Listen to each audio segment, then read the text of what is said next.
நான் லண்டனிலிருந்து உங்கள் ஜானு. இன்றைக்கு 2 வகையான சட்னி பார்க்க போகிறோம். ஒன்று கார சட்னி, இன்னும் ஒன்று தேங்காய் சட்னி. ஹோட்டல் ஸ்டைலில் எப்படி வீட்டில் நல்ல டேஸ்ட்டாக செய்யலாமன்றதை நான் உங்களுக்கு செய்து காட்ட போகிறேன்.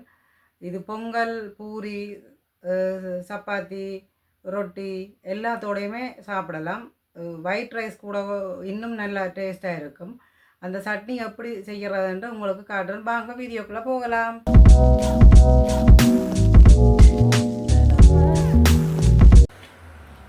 நாங்கள் இன்றைக்கு 2 விதமான சட்னி பார்க்க போகிறோம். ஒன்று கார சட்னி, தக்காளி, சின்ன வெங்காயம், உள்ளி, இஞ்சி, காஞ்ச மிளகாய், கொத்தமல்லி எல்லாம் வச்சு செய்ய போகிறோம். இந்த கார சட்னிக்கு மெயின் இன்க்ரீடியன்ட் இந்த சின்ன வெங்காயம். இதுதான் இதுக்கு டேஸ்ட்டு கொடுக்கும். அதிலும் நல்லெண்ணெயில் தான் ஃபுல் அண்ட் ஃபுல் நல்லெண்ணெயில் தான் இது செய்ய போகிறோம். நல்லெண்ணெய் விட்டு தான் தாளித்து செய்யணும். நான் உங்களுக்கு இது காட்டுறேன். இது பச்சை சட்னி. இது பச்சை மிளகாயில் செய்கிறது. நார்மல் இட்லி, தோசை, சப்பாத்தி, பூரி எல்லாத்துக்குமே ரொம்ப டேஸ்ட்டாக இருக்கும். முதல்ல நாங்கள் சட்டிக்கு அடுப்பில் வச்சு சட்டி ஹீட் ஆகினதும் நல்லெண்ணெய் விடுவோம். இதில் தான் நாங்கள் எல்லாத்தையும் தாளிக்க போகிறோம்.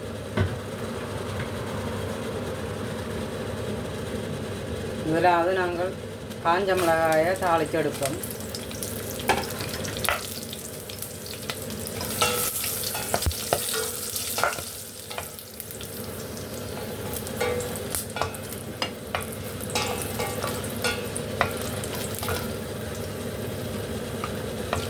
இது லைட்டாக கலர் சேஞ்ச் ஆகினதும் இதை எடுத்துட்டு அதுக்கு பிறகு நாங்கள் சின்ன வெங்காயத்தை போடுவோம்.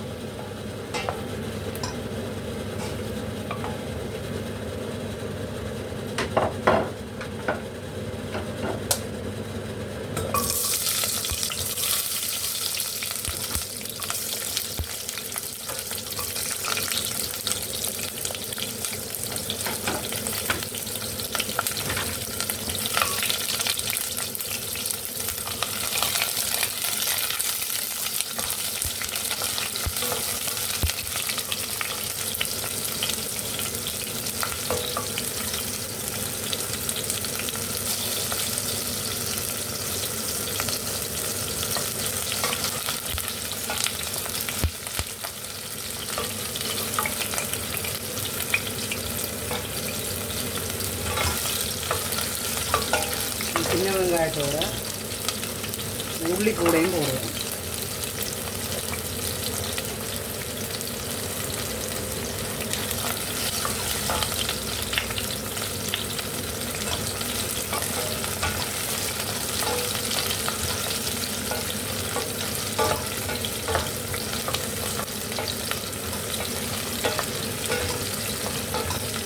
இந்த உள்ளிப்பூடு லைட்டாக வதங்கி கொண்டு வரும்போது இந்த நாங்கள் எடுத்து வச்ச 2 தக்காளி பழத்தையும் இதோட சேர்ப்போம்.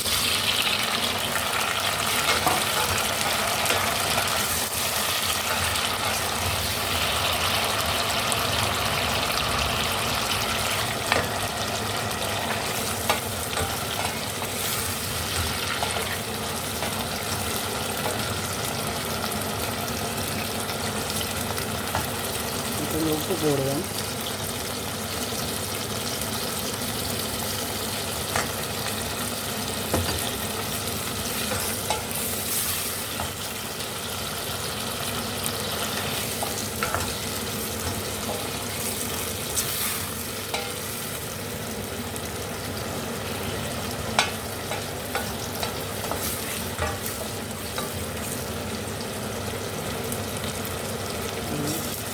கொஞ்சம் நேரம் வதங்கட்டும்.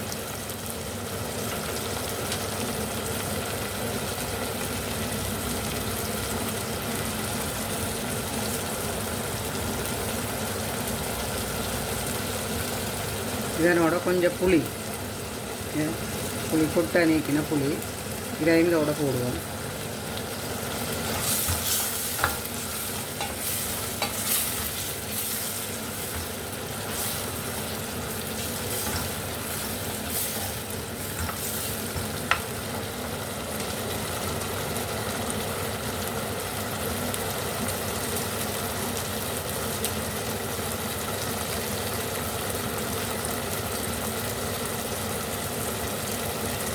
இதுக்கு பிறகு ஒரு கைப்பிடி கொத்தமல்லி இதையும் இதோட போடுவோம்.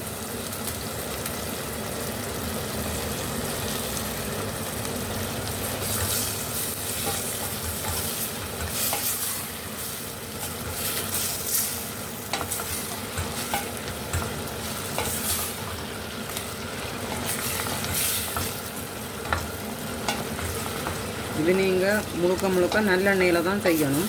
அப்போ தான் டேஸ்ட்டும் டிஃப்ரெண்ட்டாக இருக்கும். மற்றது நீங்கள் ஒரு கிழமைக்கு இதை வச்சு சாப்பிடலாம், ஃப்ரிட்ஜில் ஸ்டோர் பண்ணி வச்சு சாப்பிடலாம், கெட்டு போகாது. நல்லெண்ணெய் உடம்புக்கு ஹெல்த்தியானது. அதுவும் போக நல்லெண்ணெயில் செய்தால் எந்த ஒரு இது பழுதாக போகாது. நீங்கள் வச்சு சாப்பிடலாம், ஒரு கிழமைக்கு கூட நீங்கள் வச்சு சாப்பிடலாம். இது லைட்டாக வதங்கி கொண்டு வருது பாருங்க. இன்னும் ஒரு 2 நிமிஷம் வதங்கட்டும். அதுக்கு பிறகு இதை இறக்கி ஆற வச்சுட்டு நாங்கள் மிக்சியில் அரைக்கணும். சரி, நாங்கள் இதை அரைப்போம், அரைச்சி ரெடி பண்ணணும். கார சட்னி ஆறிட்டு இதை நாங்கள் அரைப்போம்.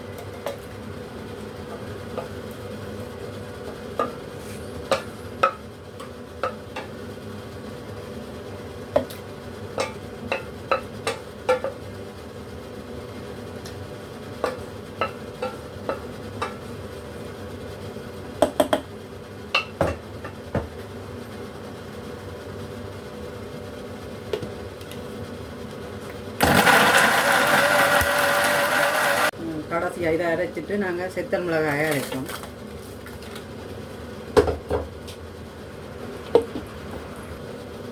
இது கொஞ்சம் மறைபட்டுட்டுது. இதுக்குள்ளே நாங்கள் அந்த அரைச்சி வச்ச அந்த கூட்டை இதுக்கு கலப்போம்.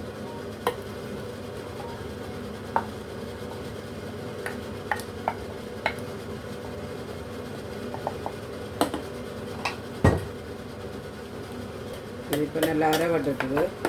இதை நாங்கள் வளைச்சி ஒரு பாத்திரத்தில் மாற்றிட்டு அதுக்கு பிறகு இதுக்கு ஒரு தாளிப்பு ரெடி பண்ணணும். நான் உங்களுக்கு மாற்றிட்டு காட்டுறேன். நல்லெண்ணெயை விடுவோம். நல்லெண்ணெய் விட்டு சூடாகட்டுக்கும்.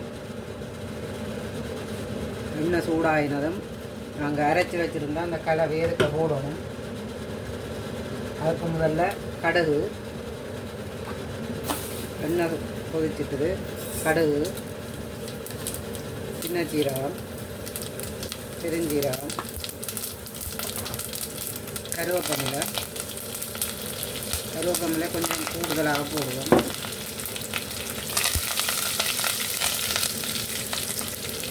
இப்படி கொதித்து கொண்டிருக்கும் போதே நாங்கள் அரைச்சி வச்சுருந்தோம் இந்த சட்னியை இருக்க போடுவோம்.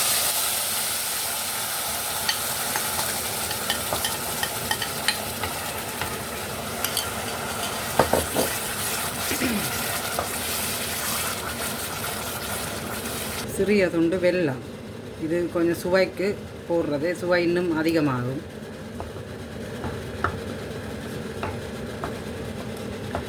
நீங்கள் ஹோட்டலில் போனால் இப்படி சட்னி இருக்குமோ, கார சட்னி இருக்குமோ, அது போல் தான் நான் வீட்டில் உங்களுக்கு செய்து காட்டியிருக்கிறேன். இது இட்லி, தோசை, சப்பாத்தி எல்லாத்துக்குமே ரொம்ப டேஸ்ட்டாக இருக்கும். நீங்கள் வெள்ளை ரைஸ் கூட இதை வச்சு சாப்பிட்டா இன்னும் நல்ல சுவையாக இருக்கும். இது உப்பு, உரைப்பு, காரம் எல்லாம் சேர்ந்தது. இது அடுப்பில் வச்சு நல்லெண்ணெய் எல்லாம் விட்டு செய்கிறபடியாக இதில் உங்களுக்கு பழுதாக போகாது. ஒரு கிழமைக்கு நீங்கள் ஃப்ரிட்ஜில் ஸ்டோர் பண்ணி வச்சு எல்லா வகையான சாப்பாட்டுக்கும் நீங்கள் சாப்பிடலாம். வெளியில் வச்சு சாப்பிட்றதுனால மூக்கே ஒரு 3 நாளைக்கு இருக்கும். இது இங்கே லண்டனில் குளிரண்டபடியாக இங்கே இருக்கும். நீங்கள் ஊரில் இது செய்கிறதா இருந்தால் நீங்கள் செய்து அன்றைக்கு சாப்பிட்ட உடனே ஃப்ரிட்ஜில் வச்சுருங்கன்னா ஒரு கிழமைக்கு உங்களுக்கு இது வச்சு சாப்பிடுவீங்க.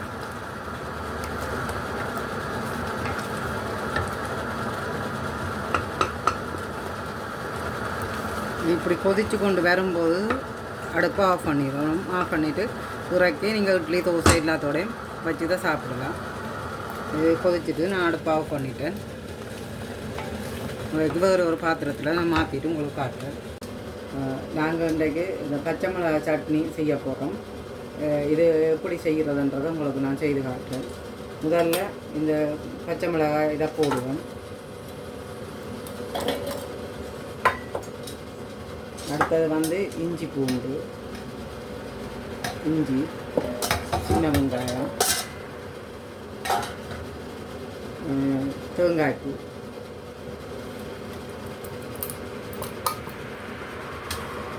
எல்லாத்தையும் போட்டு ஃபஸ்ட்டு ட்ரையாக அரைப்போம். கொஞ்சம் பிளண்ட் ஆகி வந்துட்டுது. இதுக்கப்புறமா சின்ன சீரகம் போடணும், இந்த அளவு போடணும். போட்ட பிற்பாடு இந்த தண்ணியை வச்சு கொஞ்சம் கொஞ்சமாக விட்டு அரைப்போம்.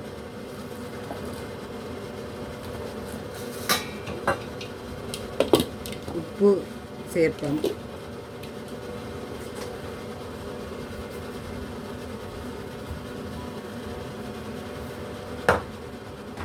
கொஞ்சம் தண்ணி சேர்ப்போம். சட்னி நல்லா அரைப்பட்டுட்டு பாருங்க. இதுக்கு நாங்கள் இனி தாளிப்பு போடணும். தாளித்து ஊற்றணும். இன்னும் ஒருக்கா பிளான் பண்ணிட்டு ஓகே, இது நாங்கள் அரைச்சி முடிஞ்சது. இதுக்கு நாங்கள் இனி தாளிப்பு ரெடி பண்ணணும். இந்த சட்டி காஞ்சிட்டுது. இதை வந்து நாங்கள் பச்சை சம்பல் தாளிக்க போகிறோம். அதுக்கு கொஞ்சம் தேங்காய் எண்ணெய் விடுறோம். எண்ணெய் சூடாகி கொதித்ததும் கடுகு போடுவோம். கடுகு பொரிஞ்சதும் கொஞ்சம் பெருஞ்சீரகம், கொஞ்சம் சின்ன சீரகம், காஞ்ச மிளகாய், கருவேப்பிலை,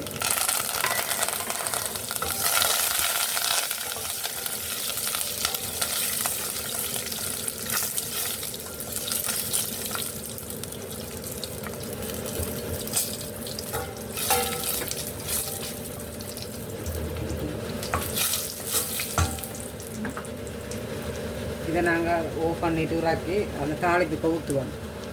பச்சை சம்பளுக்கு இதை ஊற்றுவோம்.